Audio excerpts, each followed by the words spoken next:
안녕하세요. 김용환 목사입니다. 오늘은 생각 바꾸기를 통한 마음 치유 시즌2 네 번째 시간입니다. 우리가 완벽주의에 대해서 알아보고 있습니다. 지난주까지 연속 3주에 걸쳐서 완벽주의에 대해서 알아봤습니다. 원래 계획은 짧으면 2주, 길면 3주에 걸쳐서 완벽주의를 알아보려고 했는데 이게 주제가 완벽주의다 보니까 제가 이 주제를 좀 완벽하게 하려고 해서 그런지 4주차에도 이 내용을 다루고 있습니다. 자, 오늘은 지난주까지 미처 다루지 못했던 나머지 내용을 다루어 보고 그 다음에 새로운 주제로 넘어가도록 하겠습니다. 자, 오늘은 완벽주의에 대한 새로운 내용인데요. 첫 번째 내용은 격려와 칭찬, 그게 뭔데요? 이런 내용입니다. 제가 이전에 말씀드렸던 것처럼 완벽주의적인 성향을 갖고 계신 분들은 자기 자신에 대해서 또 다른 사람에 대해서 늘 비판적이에요. 그래서 왜 비판적일까? 쉽게 말하면 기대치가 높아요. 자기 자신에 대한 기대치도 높고 타인에 대한 기대치도 높아요. 자기 남편, 자기 아내, 자녀들에 대한 기대치가 높습니다. 교회에서는 구역장님에 대한 기대치도 높고 또 목회자들에 대한 기대치가 높을 수도 있고 같이 신앙생활하는 다른 교인들에 대한 기대치가 높을 수도 있어요. 그래서 늘 비판하는 말과 행동을 많이 할 승산이 큽니다. 기대치가 높다 보니까 자연스럽게 뭐가 많이 나오냐면 실망을 많이 하게 돼요. 만약에 여러분들이 누군가에게 내가 너한테 실망했어, 내가 당신한테 실망했어 라는 표현을 쓰고 있다면 자신의 기대치가 현실적인 기대치인지 아니면 완벽주의적인 기대치인지를 살펴볼 필요가 있다. 자, 실망이 많이 나오겠고 좌절이 많이 나옵니다. 그리고 짜증도 많이 나고요. 분노도 많이 하게 돼요. 그래서 완벽주의적인 성향이 강하면 강할수록 실망감, 또 좌절감, 짜증, 분노라는 감정을 느끼기가 아주 쉬워요. 그런데 이런 분들이 대부분 자신의 이런 감정적인 어려움을 그 원인을 밖에서 찾죠.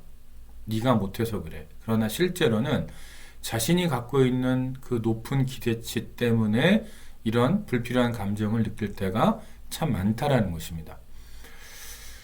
또 완벽주의적인 분들의 특징이 뭐냐?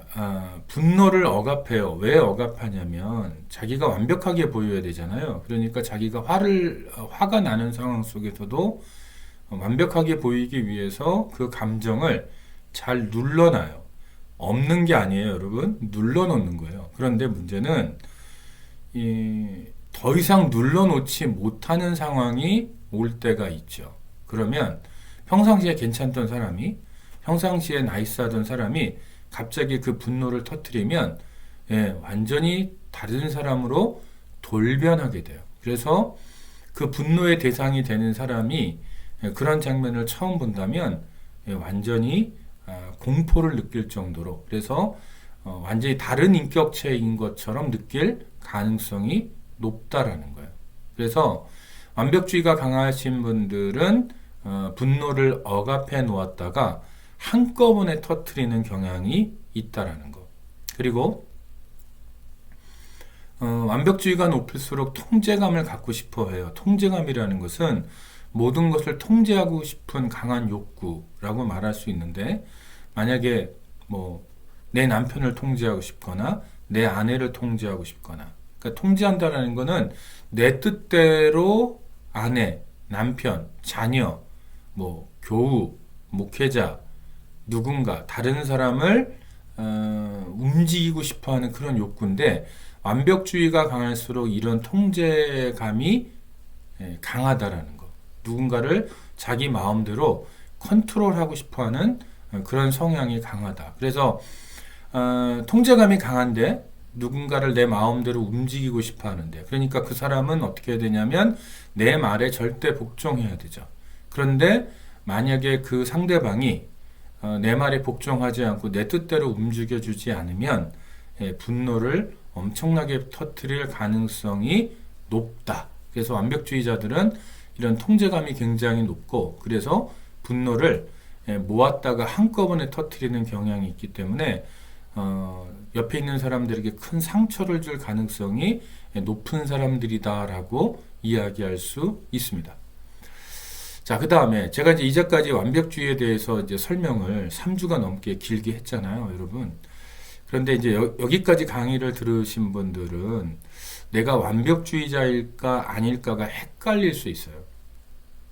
아마 여기 지금 들으시는 분 중에 어떤 거는 완벽주의 같기도 하고 또 어떤 거는 나는 완전히 허당인데 나는 아닌데 이렇게 느끼실 분들이 있을 수도 있어요. 그것에 대한 답을 여기 선택적 완벽주의라는 주제를 가지고 드리려고 합니다.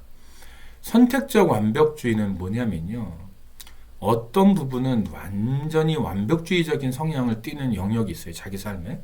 그런데 다른 부분은 우리나라 말로 진짜 허당인 부분들이 있는 사람들이 있어요. 그러니까 자기가 관심 있는 영역, 중요하게 생각하는 영역에 대해서는 완전히 몰입을 해서 완벽주의적인 성향을 띠는 분들이 있어요.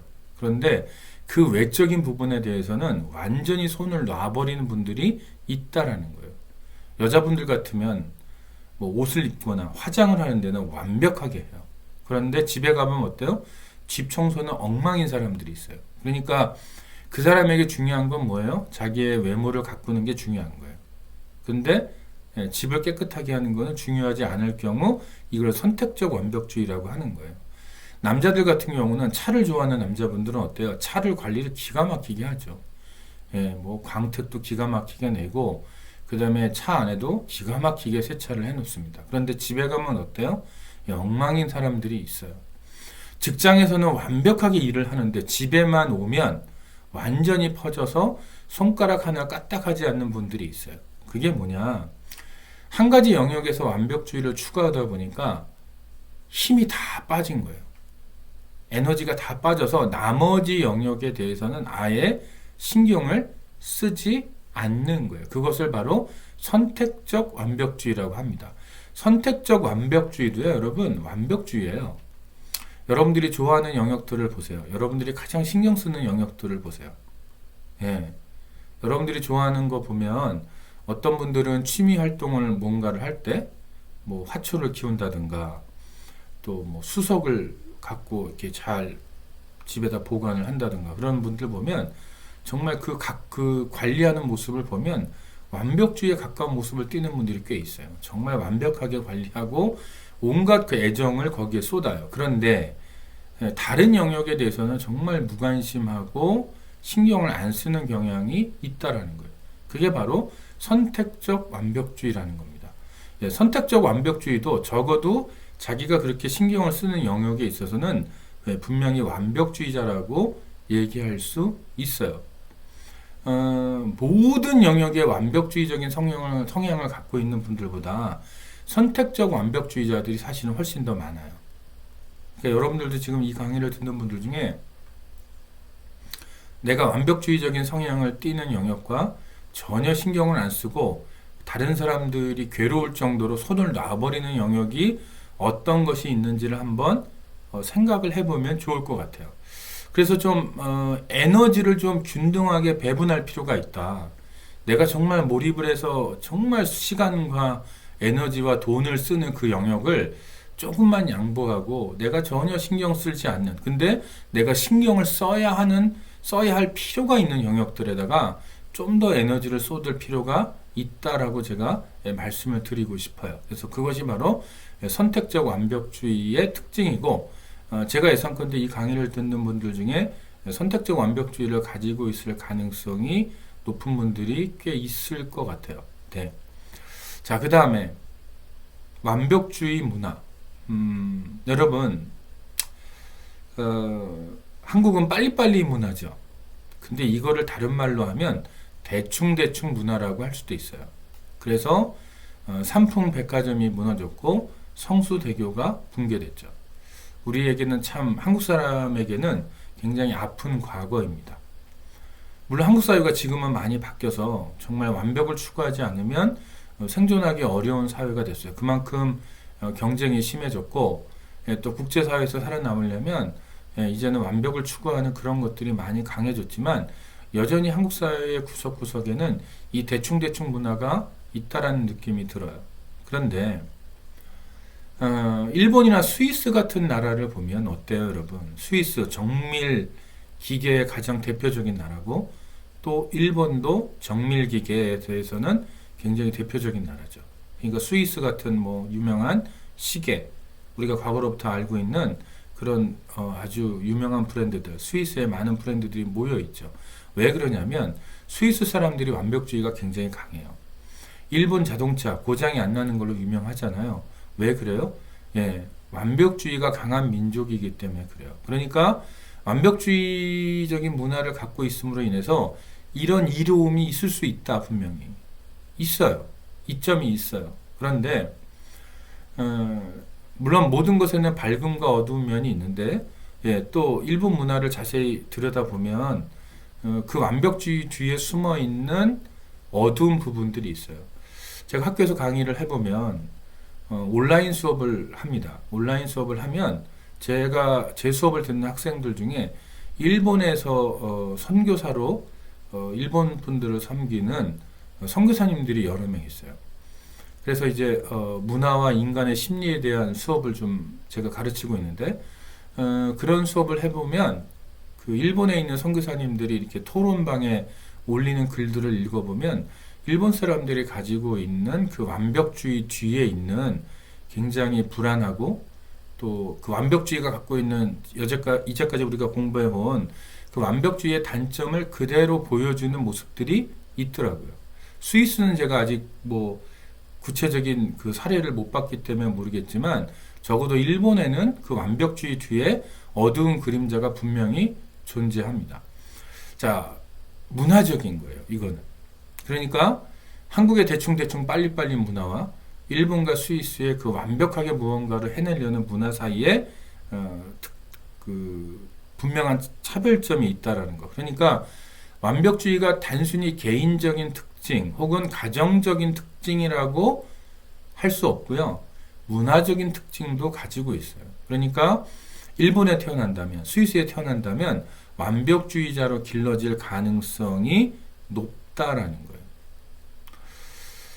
교회도 완벽주의적인 교회들이 있어요. 어떤 교회는요, 목회자나 교인들이 자신의 진짜 감정, 그리고 겪고 있는 어려움을 절대로 드러내지 못하는 교회들이 있어요. 마치 그걸 드러내면 영적이지 않은 걸로, 신앙이 없는 걸로, 믿음이 없는 걸로 생각하는 교회들이 한국교회와 한인교회에 꽤 있다라는 거예요. 이런 부분에 있어서 미국 교회는 우리보다는 좀 더 솔직한 것 같아요. 근데 우리는 솔직하지 않기 때문에 혹은 솔직하면 사람들에게 비난을 받기 때문에 자신의 감정과 생각을 잘 감추는 성향이 있다라는 거예요. 일본 사회는 더더욱 그것이 강합니다. 그래서 조직 문화 속에서 뭔가 위에 사람들이 잘못하는 게 보여도 일본이라는 사회는 그것에 대해서 반론을 잘 제기하지 않아요. 왜? 이런 것들을 표출하면 그것이 조직 문화를 무너뜨리는 거라고 생각하기 때문에 그래요. 한국도 그런 부분들이 있죠. 그런데 교회 안에도 그런 게 있어요. 그게 완벽주의적인 특징이에요. 예, 목회자는 완벽해야 되고 또 교인들도 완벽해야 돼요. 완벽히 영적이어야 돼요. 그러니까 가정에 문제가 있고 내 마음속에 어떤 문제가 있어도 그것들을 드러내면 안 되고 숨겨야 돼요. 그것을 드러낼 때 비난이 오고 공격이 들어와요. 손가락질이 들어와요. 예, 여러분, 만약에 우리 교회가 그렇다면 그거는 사실은 잘못된 거예요. 완벽주의적인 특징을 갖고 있는 거예요. 하나님 앞에서 우리가 완벽해야 돼. 우리가 이제 그 부분에서 좀 이따 보겠지만, 예, 뭔가 사람들 앞에서 완벽하고 싶은 완벽한 모습으로 서서 보여줘서 좋은 교인, 영적인 교인, 믿음이 좋은 교인으로 보이고 싶은 그런 욕망에서 나오는 거지 그게 솔직한 모습은 아니라는 거예요. 내가 아무리 가린들 하나님은 다 알고 계시잖아요. 그렇기 때문에 그러나 교회 안에 이런 성향들이 있다라는 거 분명히 우리가 인식할 필요가 있다. 그래서 아까 얘기한 것처럼 외적으로 문제가 없어야 그 교인이 성숙하고 축복받은 교인이고 뭐 이런 식의 평가를 받는 그런 한국 문화, 교회 문화가 있어요. 근데 이거는 굉장히 기복주의적인 신앙과 연관이 있는 거예요. 마치 하나님께 복을 받은 사람은 기도를 열심히 하고 신앙생활을 잘해서 하나님 앞에 복을 받은 사람은 가정에 문제도 없어야 되고 건강해야 되고 재물도 넉넉해야 되고 이런 식의 사고방식을 우리가 암암리에 갖고 있기 때문에 그래요. 그런데 여러분, 그런 기복적인 신앙은요, 성경하고 맞지 않아요. 사도 바울, 성경에 드러나는 많은 성경의 인물들, 그분들의 공통점은 뭐냐면 다 고난이 많았다라는 거예요. 기복주의 신앙으로 그분들의 삶을 해석하면 해석이 되지 않습니다. 그런데 이런 기복적인 신앙과 완벽주의가 만나면 어떻게 되냐면 교회 안에서 우리가 솔직해지는 것을 상당히 방해하는 요소로 작용해요. 그래서 하나님 앞에서는 맨날 눈물 흘리며 기도하는데 사람들 앞에서는 마치 아무 문제가 없는 것처럼 그렇게 연기를 해야만 하는 그런 사실은 비참한 상황이 얼마든지 올 수도 있다라는 거예요. 근데 이런 것들이 우리 안에 교회 안에 문화적으로 자리 잡고 있는 경향이 있어요. 자, 그러면 여러분, 우리가 아는 아주 유명한 말씀이 있어요. 마태복음 5장 48절의 말씀. 그러므로 하늘에 계신 너희 아버지의 온전하신 것 같이 너희도 온전하라. 제가 여기다 제목에다가 완전 대 온전 이렇게 적어놨어요. 여러분, 제가 지난주에 말씀드렸던 것처럼 하나님은 완벽주의자가 아니세요. 완전하신데 완벽주의자는 아니에요. 하나님 아버지의 온전하신 것 같이 너희도 온전해라. 여기서 온전이라는 단어가 헬라어로 텔레이오스라는 단어예요. 이 단어는 성숙이라는 단어예요. 건전하다는 단어예요. 정해진 목표에 이르렀다는 단어예요. 완전하다는 단어가 아니에요. 그렇기 때문에 우리가 하나님 너희 아버지의 온전하심과 같이 너희도 온전하라, 이 말을 그냥 가장 단순한 말로 표현해 보면 성숙해라, 건전해라, 정해진 목표를 향해서 거기로 따박따박 걸어가서 거기에 이르러라, 뭐 이런 뜻이에요. 그렇기 때문에 이것을 완벽주의자가 되라, 완벽해라 이런 뜻으로 우리가 받아들일 수 없다라는 거예요. 빌립보서 3장 12절에서 사도 바울이 하는 유명한 고백이 있잖아요. 내가 이미 얻었다 함도 아니요 온전히 이루었다 함도 아니라 오직 내가 그리스도 예수께 잡힌 바 된 그것을 잡으려고 달려가노라. 여러분, 사도 바울도 온전히 이루지 못했어요. 그러나 그쪽으로, 그 방향으로 뛰어갔던 사람이에요. 우리도 그쪽으로 뛰어가면 되는 거예요. 그쪽으로 걸어가면 되는 거예요. 그게 바로 하나님이 우리에게 원하시는 신앙의 모습이라는 거죠. 그러면 이제 여태까지 완벽주의자들의 특징에 대해서 이제 많이 알아보고 또 성경적인 개념도 잠깐 봤는데, 그러면 완벽주의를 어떻게 고칠 수 있나요? 여기 제가 이제 자기 수용이라고 했어요. 자기 수용이라는 건 뭐냐면, 한마디로 말하면 내가 마음에 들지 않아도 나를 싫어하지 않는 거예요. 내 외모가 마음에 들지 않아도, 내 목소리가 마음에 들지 않아도, 내 재능이 다른 사람보다 뛰어나지 않아도, 나에게 마음에 들지 않는 면이 있어도 자신을 싫어하지 않는 것, 그게 자기 수용이에요.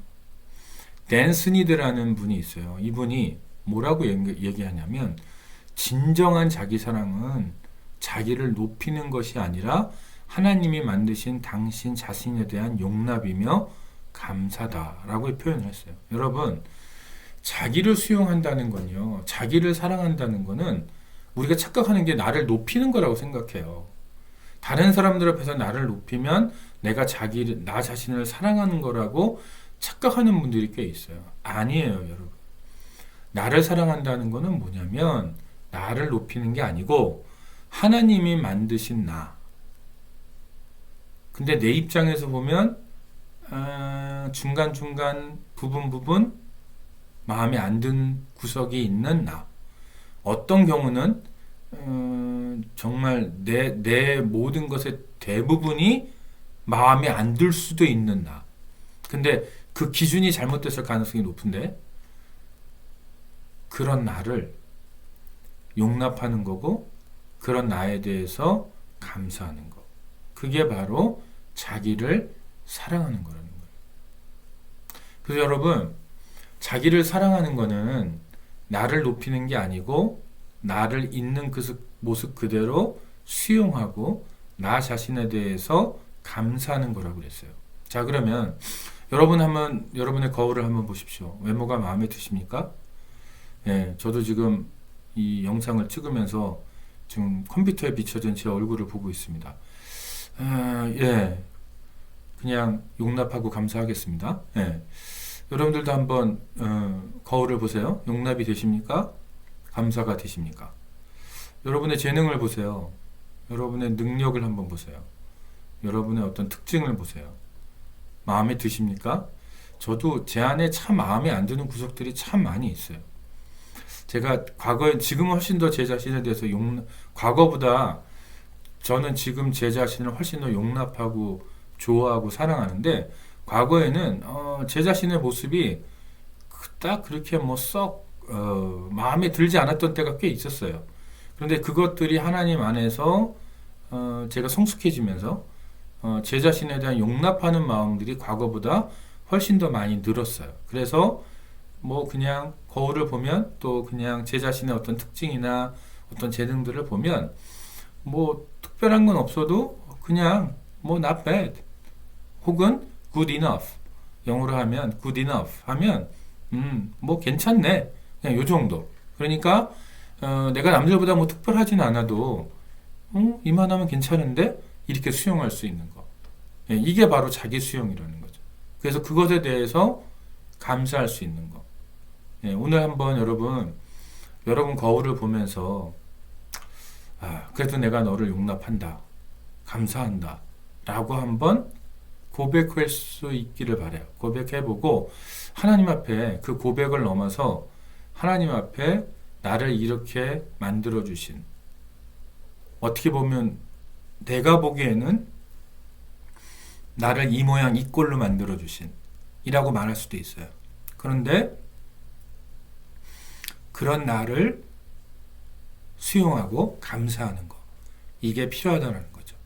자, 그 다음에 완벽주의의 마지막 내용으로 행복의 조건에 대해서 한번 생각을 해볼게요. 보통 우리가 행복을 느끼려면 세 가지가 필요하다고 합니다. 소속감, 가치감, 능력감. 내가 어딘가 소속이 됨으로써 안정감을 누리고 또 내가 어딘가 소속이 돼서 내가 뭔가를 공헌할 수 있고 사랑할 수 있고 사랑받을 수 있고, 이런 것들, 그게 소속감이에요. 또 가치감, 내가 누군가에게 사랑을 받고 필요가 있을 때 내가 가치가 있는 존재구나 라고 느끼는 거예요. 능력감이라는 건 내가 무언가를 할 수 있구나, 내가 누군가를 도와줄 수 있고 누군가에게 도움이 될 수 있고 내가 뭔가를 공헌할 수 있구나라는 그 상황 속에서 느끼는 자기 자신이 뭔가를 할 수 있다라는 느낌이에요. 자, 그러면 내가 완벽해서 행복한 게 아니고요, 여러분. 내가 완벽해야 어딘가에 소속될 수 있는 것도 아니고, 내가 완벽해야 나의 가치를 느낄 수 있는 것도 아니고, 내가 완벽해야 내가 능력을 가지고 있다라고 느끼는 것도 아니에요. 그러면 우리가 영적인 한번 관점에서 행복의 조건에 대해서 한번 얘기를 해볼게요. 여러분, 소속감. 우리가 느끼는 소속감은 무엇이 되어야 하냐면 하나님 아버지의 사랑 안에서 하나님의 자녀가 되었다라는 그 소속감, 주님의 몸된 교회의 일원이 되었다라는 그 소속감, 그걸로 우리가 행복감을 느낄 필요가 있다. 그것으로 행복해야 된다라는 거. 가치감은 뭐냐면 내가 그리스도 안에서 구속적 가치감, 다시 말해서 십자가의 그 구속적 은혜로 말미암아 내가 하나님의 자녀가 되었고 하나님의 용납된 자녀, 용납된, 원래는 죄인이었으나 하나님이 예수 그리스도를 믿는 믿음으로 말미암아 나를 의롭다 하셨다라는 그 가치감. 그래서 이제 더 이상 내가 죄인의 삶을 살 것이 아니고, 죄인이 아니고 의인이고 의롭게 살 수 있는 존재. 그게 바로 가치감이에요. 내가 하나님께 속한 존재고, 그리고 하나님 앞에서 그냥 속해 있는 게 아니고 굉장히 가치 있는 존재로 속해 있는 존재. 그 다음에 성령이 주시는 그 은사를 활용해서 내가 나의 일상의 삶 가운데, 교회 사역 가운데 뭔가 동참할 수 있고, 뭔가 공헌할 수 있고, 뭔가를 성취할 수 있는, 그래서 거기서 느끼는 성취감과 능력감.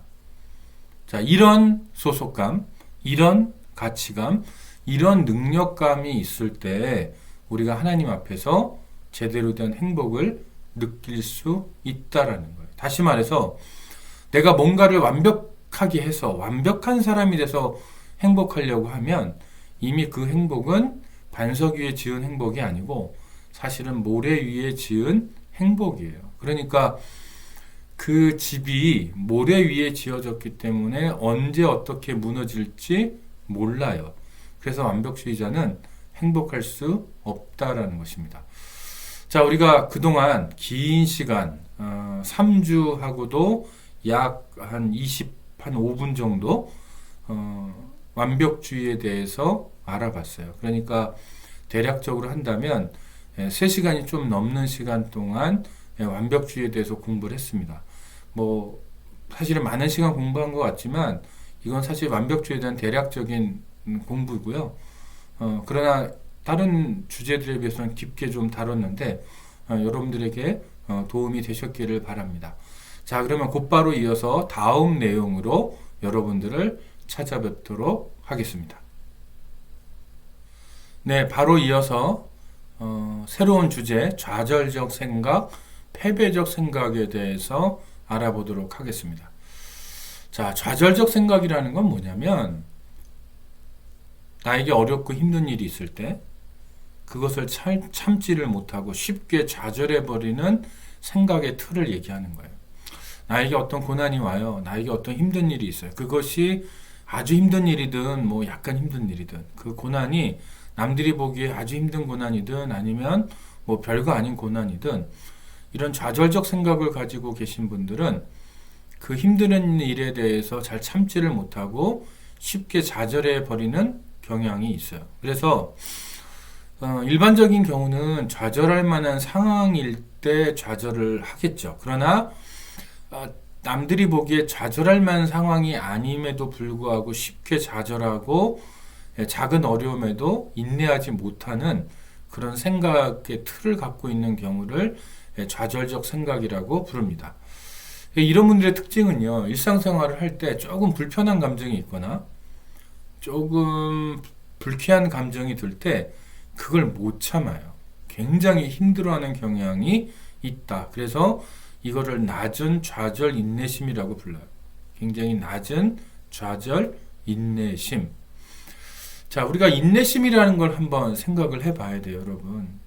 자, 우리가 어린아이와 어른들을 구별하는 여러 가지 요소들이 있는데 그 중에 하나가 바로 인내심이죠. 자, 이런 낮은 좌절 인내심을 우리가 유아적 특징이라고 불러요. 보통 우리가 그런 분들을 어른인데도 이런 낮은 좌절 인내심을 갖고 있는 분들을 우리는 성인아이라고 부릅니다. 자, 인내가 부족해요? 인내가 부족하다라는 얘기는 정신적으로 성숙하지 않다는 뜻이고 사실은 영적으로도 성숙하지 않다라는 뜻이죠. 이런 분들의 특징은요, 나에게 어떤 욕구가 있을 때, 뭔가 하고 싶은 것이 있을 때 그것이 채워지지 않으면 굉장히 불안해하는 경우가 있어요. 그래서 자신이 느끼는 대로 감정대로 말하고 또 분노하고 욕하고 폭력을 행사하기까지 하는 그런 경향이 있는 분들이 바로 이 경우에 들어갑니다. 그래서 이런 분들은요, 사람에 대한 미움이 되게 많아요. 미움이 굉장히 많아요. 왜 그러냐? 내가 뭔가를 하고 싶은 것이 있는데 그거를 제재하는 사람이 누군가 있잖아요. 그러면 그 제재하는 그 사람을 굉장히 미워하는 경향이 있어요. 그래서 내가 하고 싶은 걸 막았다. 그분은 아주 그 상대방은 원수가 되는 거죠. 완전히 말 그대로 원수가 되는 경향이 있어요. 그래서 이런 분들이 공동체에 있으면 굉장히 어려움이 굉장히 많아요. 인간관계가 다 망가지고 그 그룹이 굉장히 어려워질 가능성이 높고요. 특히 범죄자들 중에 이런 분들이 많다라고 합니다. 그러니까 이 좌절, 인내심이 약하기 때문에 조그만 어려움에도 발끈하고 그 다음에 화를 내고 쉽게 좌절하고 그래서 결국은 범죄를 저지르는 경우가 많다라고 해요. 그래서 이런 낮은 좌절 인내심은 결국은 뭐냐? 자기 통제가 굉장히 부족한 거예요. 자기 통제가 부족해서 어려운 일이 조금이라도 닥치면 금방 넘어지는 사람들입니다. 우리가 성령의 9가지 열매를 알고 있죠. 갈라디아서 5장 22절에서 23절의 말씀. 오직 성령의 열매는 사랑과 희락과 화평과 오래 참음과 자비와 영성과 충성과 온유와 절제니 이 같은 것을 금지할 법이 없느니라. 자, 사랑, 희락, 화평, 네 번째가 오래 참음, 그리고 마지막이 절제. 이 좌절적 생각과 직접적으로 연관되는 덕목이 뭐냐면 바로 오래 참음과 절제예요. 다시 말해서 좌절적 생각이 강하신 분들이 약한 게 뭐냐? 오래 참음이 약하고요. 절제가 굉장히 약해요. 그러니까 성령의 9가지 열매 이 오래 참음과 절제가 있다라는 얘기는 이것이 단순히 오래 참는 성격이라는 뜻이 아니고 이거는 성령의 열매고 우리의 인격과 연관이 있고 우리의 영적인 정신적인 성숙과 연관이 있다라는 거예요. 다시 말해서 여기에 나오는 성령의 9가지 열매는 단순히 크리스마스 추리에 있는 데코레이션이 아니에요. 반짝반짝이는 데코레이션이 아니고 말 그대로 열리는 열매예요. 가끔가다 이런 크리스찬들을 만날 때가 있어요. 뭔가 어떤 은사들을 사모하는 분들이 있어요. 뭐 방언의 은사, 통변의 은사, 신유의 은사 이런 은사들을 사모하는 분들이 있어요. 저는 그게 좋다고 생각합니다. 그런데 문제는 열매가 없으면서 은사를 사모한다? 그거는 굉장히 문제가 돼요. 오히려 해악을 끼칠 가능성이 높아요. 공동체에 해악을 끼칠 가능성이 높다라는 거예요.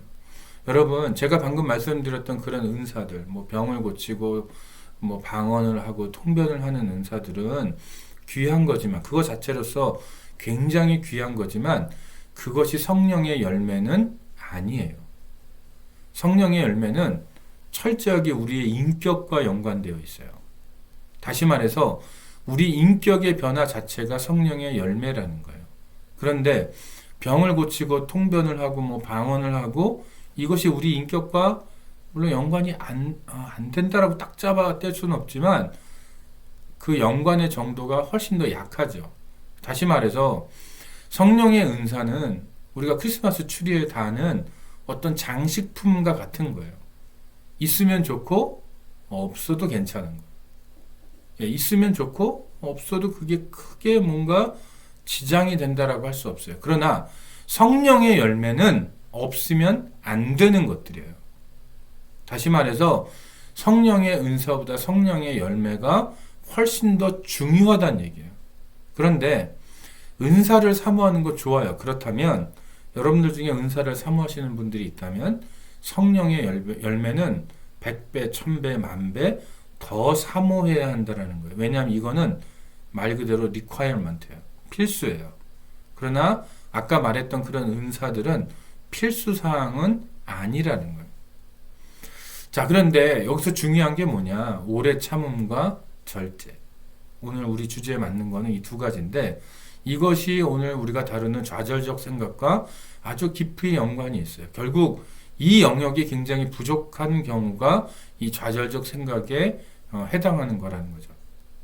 그러면 왜 좌절적 생각이 우리에게 올까? 여기 노란색으로 이 딱 하나의 표현이 딱 있네요. 부모의 영향. 좌절적 생각을 하는 분들에게 이 부모님의 영향이 굉장히 셉니다. 이거를 그냥 말하는 게 아니고 실험을 많이 한 학자들이 있어요. 그래서 그 내용을 좀 여러분들께 말씀을 드릴게요. 자, 4살에서 5살짜리 아이들을 모아놓고 실험을 했어요. 실험 방법이 뭐냐? 첫째, 아이 엄마에게요, 아이가 좋아하는 과자를 아이가 잘 볼 수 있는 책상에 올려놔요. 둘째, 과자를 아이가 먹을 수 없도록 밀봉을 해놔요. 셋째, 엄마는 책상 앞에서 책을 읽어요. 넷째, 아이가 과자를 발견하고 먹으려고 하지만 밀봉을 풀 수 없어서 엄마에게 풀어달라고 요구해요. 다섯째는 엄마는 이렇게 얘기해요. 지금 엄마가 책을 읽고 있으니까 조금만 기다려 라고 말해요. 자, 그러면 상대가 누구예요? 4살에서 5살이에요. 그럼 어떤 결과가 나왔을까? 한번 여러분들 잘 생각해 보세요. 이런 결과가 4가지 반응이 나왔대요. 첫 번째 반응, 엄마가 기다리라는 말에 짜증을 부리면서 엄마를 귀찮게 하고 계속 떼를 쓰는 반응. 두 번째, 네라고 말한 후에 엄마가 책을 다 읽을 때까지 과자를 만지작거리며 과자 곁을 떠나지 못하는 반응. 세 번째, 과자를 먹고 싶은 생각을 머릿속에서 지우려고 다른 곳에 집중하는 모습. 네 번째, 엄마 옆에 앉아 같이 책을 읽으면서 과자에 신경 쓰지 않는 모습. 네. 우리가 아마 앞에서 어떤 반응이 나왔을까요? 라고 제가 물었을 때 아마 1번 반응을 여러분들이 많이 생각을 하셨을 것 같아요. 자, 그러면 한 명은 첫 번째 반응을 보인 아이들은 계속 떼를 써요. 계속 짜증을 내요. 두 번째부터 네 번째는 그래도 기다려요. 자, 그러면 이게 뭐가 중요할까? 뭐 아이가 그럴 수도 첫 번째 반응 아이가 그럴 수도 있지. 뭐 4살짜리 5살짜리가 그렇지. 뭐 우리가 그렇게 쉽게 결론을 내릴 수 있죠. 그런데 그렇게 쉽게 결론을 내리고 끝나면 이 실험은 의미가 없지요. 그러면 우리가 발견한 거를 좀 볼게요. 첫 번째 반응을 보인 아이들, 짜증 부리고 막 엄마 재촉하고 이런 아이들, 그 아이들의 부모를 봤어요. 부모가 아이를 어떻게 키우는지를 봤어요. 그런데 공통점이 뭐냐? 그렇게 쉽게 짜증을 부리고 칭얼거리면서 엄마 빨리 이거 과자 열어줘. 엄마 책을 못 보도록 그렇게 방해하고 그렇게 계속 엄마를 강요했던 아이들은 그 부모들을 보니까 아이가 잘못하면 그 부모가 즉각적으로 아이에게 폭언과 분노를 표출하는 케이스들이다라는 거예요. 이렇게 자란 아이들은 인내심이 약해요. 절제를 하지 못해요. 그래서 오래 참지를 못하고 그 과자를 먹고 싶은 충동을 잘 이겨내지를 못해요. 그래서 그것을 자기가 먹고 싶은 그 욕구를 엄마가 막아버리니까 엄마가 그 순간에 뭐가 되는 거예요? 아까 제가 얘기한 것처럼 원수가 되는 거고 적이 되는 거예요. 그러니까 엄마 옆에 달라붙어서 심한 경우는 엄마를 때리기도 하고 계속 엄마한테 칭얼거리면서 이거 빨리 따달라고 울고 불고 이렇게 되는 거예요. 그런데 그 아이의 그 모습이 누구로부터 온 거냐? 그 부모님의 성향. 아이가 뭘 잘못하면 그 자리에서 그냥 바로 화를 내고 때로는 아주 심한 말을 하는 거. 그런 아이들이 이렇게 성장하더라라는 거예요. 나머지 반응을 보이는 아이들의 부모님들을 관찰을 해보니까 아이가 잘못했을 때 그 감정을 만져주고 부드러운 말로 다음부터는 조심해. 이렇게 아이들을 키운 집의 아이들은 그래도 엄마 옆에서 인내할 수 있다라는 거예요. 기다릴 수 있다는 거예요. 절제할 수 있다라는 거예요. 그러니까 이런 인내와 절제가 부족한 아이들의 그 좌절적 생각은 주로 어디서부터 오느냐? 이 부모님의 이런 훈육법. 아이가 뭘 잘못하면 그 즉석으로 너무 심하게 야단치고 소리 지르고 때리고 심한 말을 하고 이런 경우에 아이들이 이런 좌절적 생각이 빨리 와서 이런 상황 속에서 참지를 못한다라는 거. 그러니까 어려서 못 참는 게 아니에요, 여러분. 어려서 못 참는 게 아니고 참을 수 있어요. 그 상황에서. 그런데 부모의 훈육법에 따라서 이렇게 아이들의 반응이 상당히 달라진다는 거. 또 다른 실험을 볼게요. Don't eat marshmallow yet. 영어 제목이고요. 한국말로는 마시멜로 예약이라는 책이 있어요.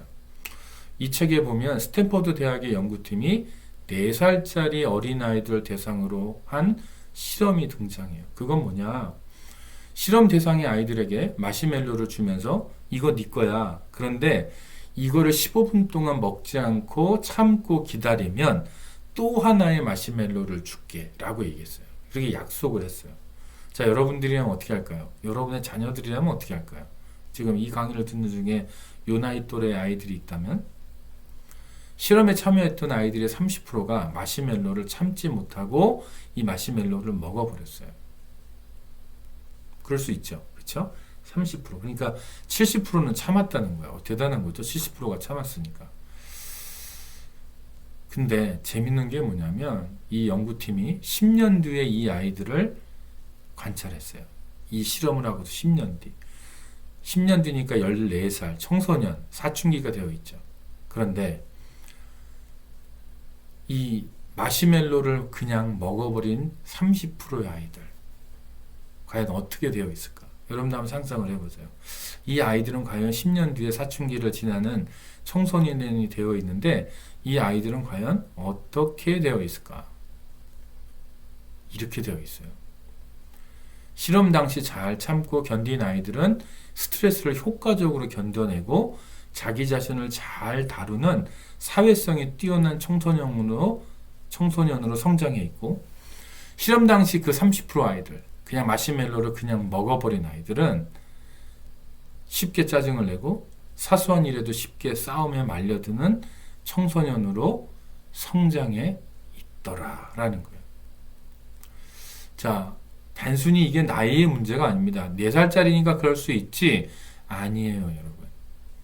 4살짜리도 마시멜로를 너 15분간만 요거 잘 갖고 있어. 그러면 하나 더 줄게. 70%의 아이들이 그걸 참아냈어요. 단순히 나이의 문제가 아니라는 거예요. 그러니까 절제력, 참는 능력이 벌써 어린 나이에 이렇게 확연히 구별이 되고 그 성향은 10년이 지난 뒤에도 여전히 유지되고 있더라.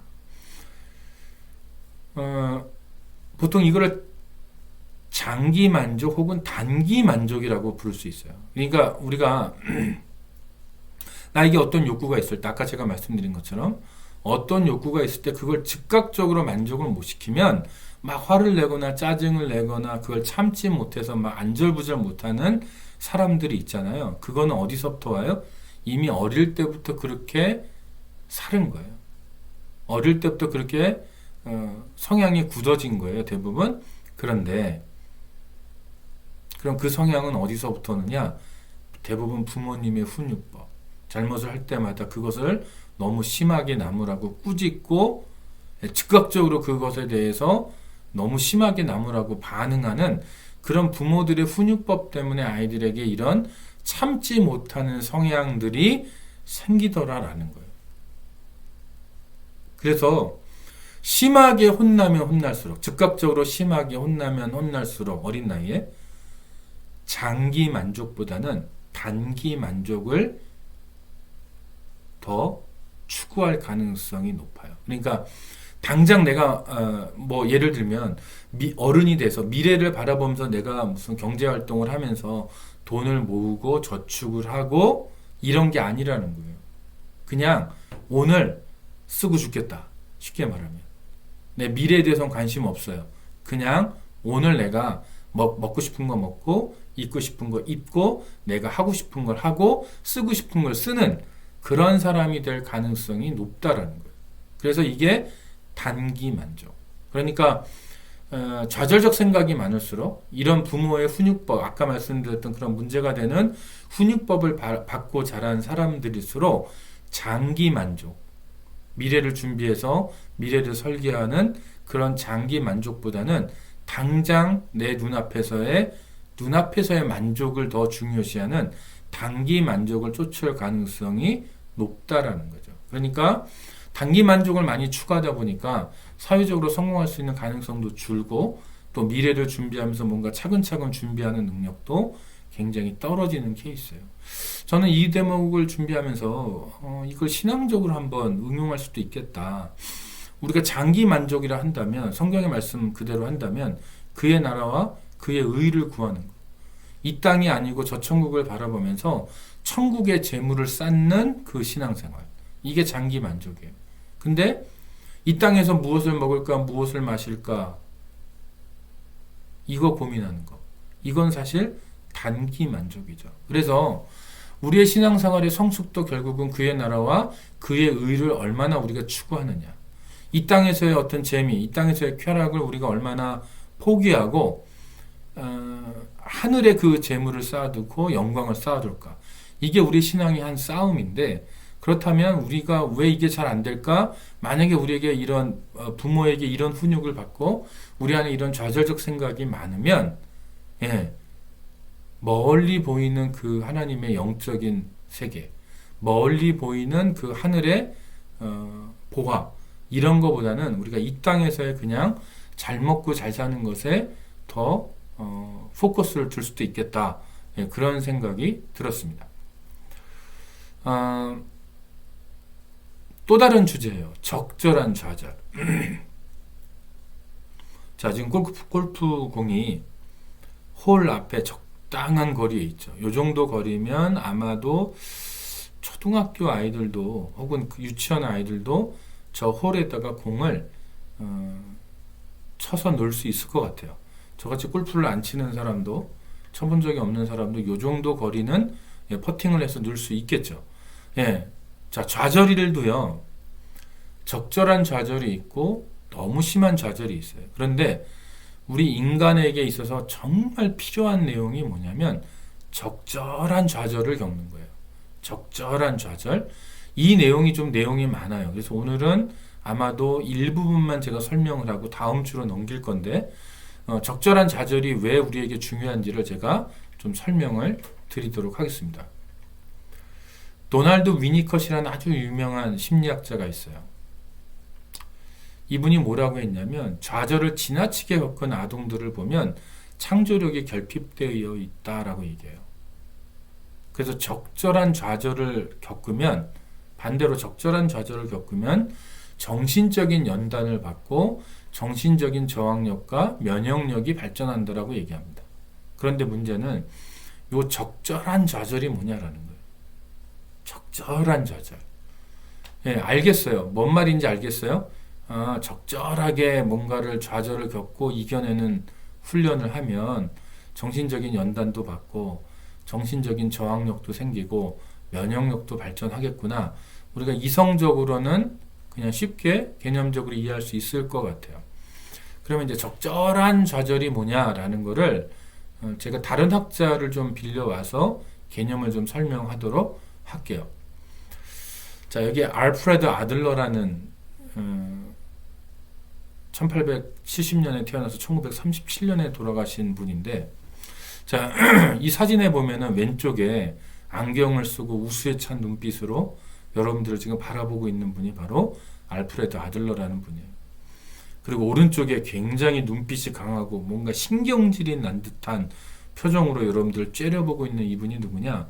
그 유명한 지그문트 프로이트라는 심리학자. 어떻게 보면 심리학자 중에 거의 가장 거장이고 가장 유명하신 분이죠.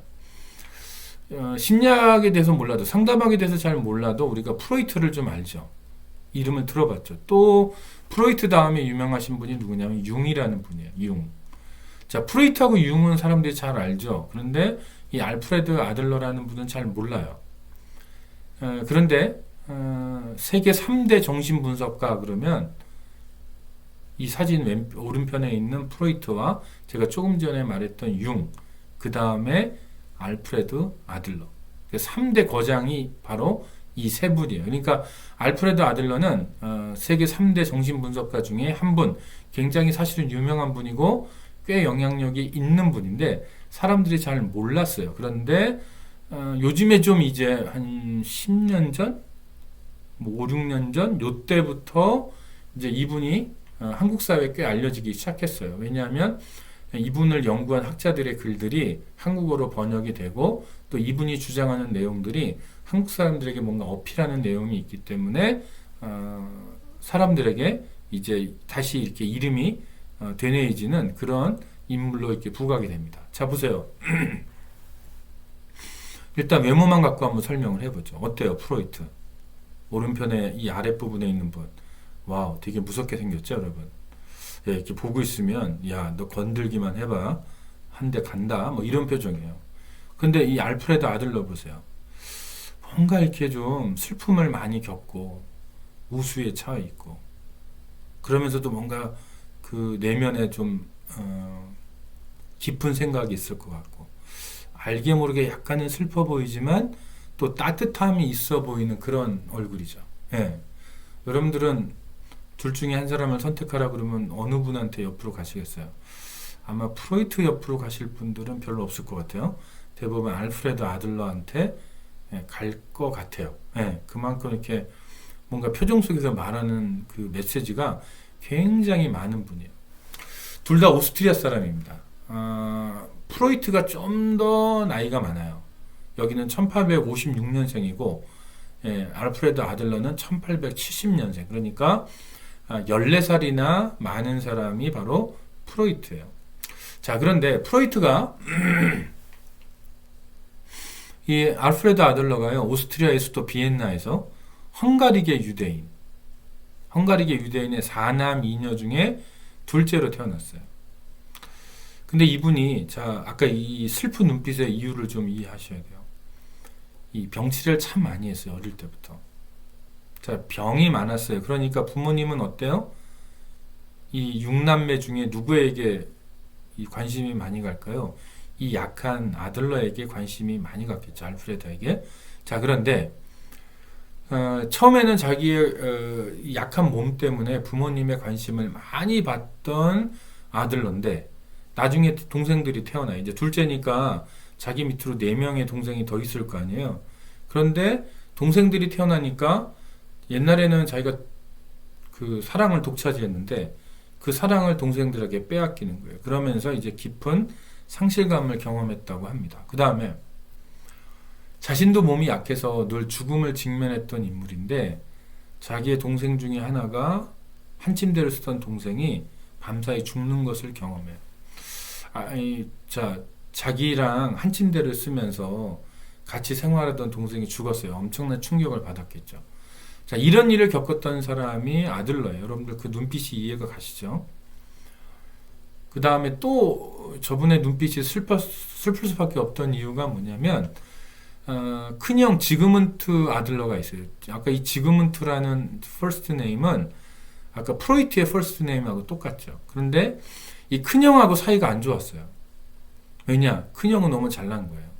공부도 잘하고 완전히 모범생이에요. 그래서 큰형에 대한 질투심이 굉장히 많았다라고 합니다.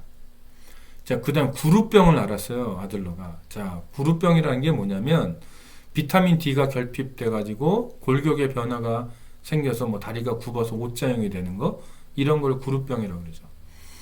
자, 보세요. 구루병을 앓았어요. 그러니까 뭐 이런저런 종합병원을 앓던 사람인데, 자, 이러니까 어때요? 몸이 늘 약하니까 열등감을 가지게 되겠죠.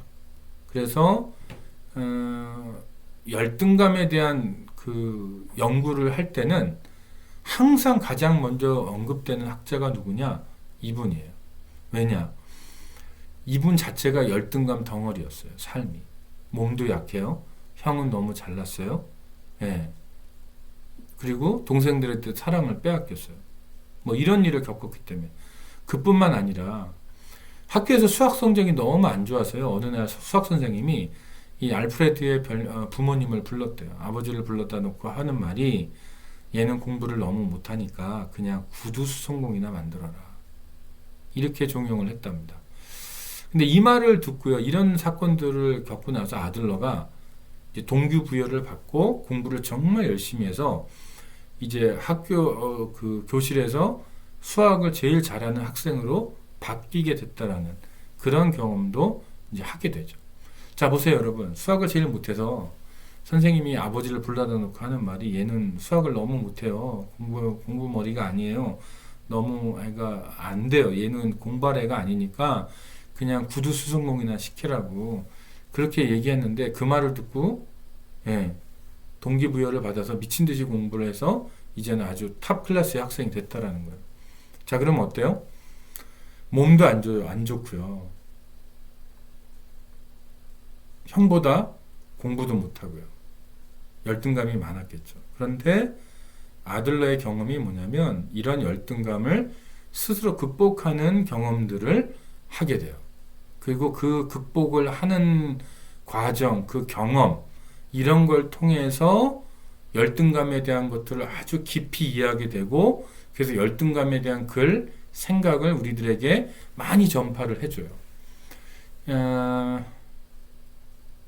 이 열등감에 대한 공부를 하다 보면 우리가 지금 다루고 있는 이 좌절적 생각과 긴밀히 연결되는 내용들이 있어요. 그래서 이 부분들을 제가 다음 주에 다시 여러분들과 함께 나누도록 하겠습니다. 그래서 알프레드 아들러의 이 열등감에 대한 것을 좀 보면서 이것이 좌절적 생각, 우리 가정에서 우리가 어떻게 우리 자녀들의 좌절적 생각을 만들어냈는지, 그리고 우리가 우리 부모님의 세대로부터 어떻게 좌절적 생각을 사실은 일종의 물려받는 작업을 했는지, 그리고 이 좌절적 생각이 우리에게 어떻게 자리를 잡고 있는지를 좀 보고 성경적으로 어떻게 그러면 이 좌절적 생각을 극복할 수 있을까를 다음 주에 또 계속해서 살펴보도록 하겠습니다.